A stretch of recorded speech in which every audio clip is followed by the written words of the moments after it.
तुम्हाला 10 कोटी रुपये रिटायरमेंटच्या 60व्या वर्षी तुमच्या बँक अकाउंटमध्ये हवेत. मी तुम्हाला सांगतो कसं करता येईल ते.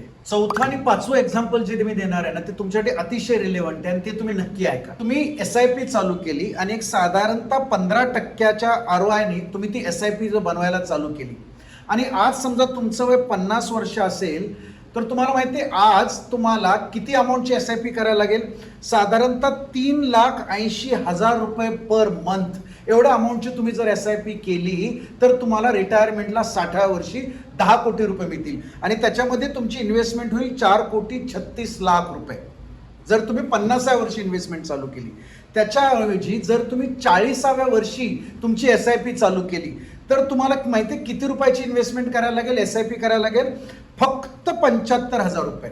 फक्त 75,000 रुपयाची SIP करायला लागेल म्हणजे तुमचे 40 वर्षानंतर SIP चालू करून 20 वर्षामध्ये 1,80,00,000 रुपयाची टोटल इन्व्हेस्टमेंट होईल आणि त्यामध्ये 60व्या वर्षी तुमच्या अकाउंटमध्ये 10 कोटी रुपये असतील.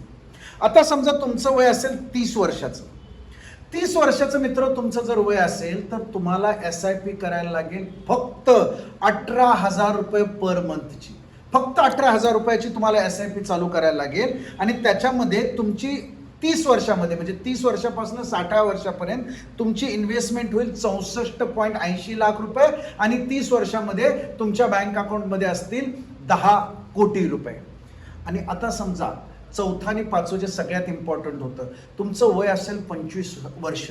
आज तुमचं वय 25 वर्ष असेल तर तुम्हाला SIP करायला लागेल फक्त आणि फक्त 9,000 रुपये पर मंथ.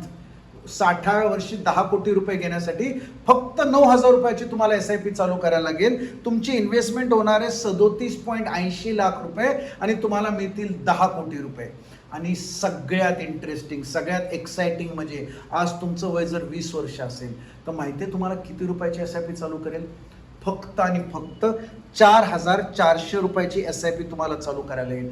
फक्त 4,400 रुपये पर मंथची तुम्ही SIP चालू केली म्हणजे तुमची टोटल इन्व्हेस्टमेंट होणार साधारणतः 21 लाख रुपये आणि तुम्हाला वयाच्या 60व्या वर्षी मिळतील 10 कोटी रुपये. मित्रांनो, पाहिलं 50व्या वर्षी तुम्हाला जर इन्व्हेस्टमेंट चालू करायची तर महिन्याला इन्व्हेस्टमेंट करायचे 3,80,000 रुपये आणि 20व्या वर्षी जर चालू केले तर फक्त 4,400 रुपये. तुम्ही डिसाईड करा तुम्हाला कधी इन्व्हेस्टमेंट चालू करायची. जेवढं लवकर कराल तेवढी इन्व्हेस्टमेंट कमी आणि रिटर्न्स जास्त.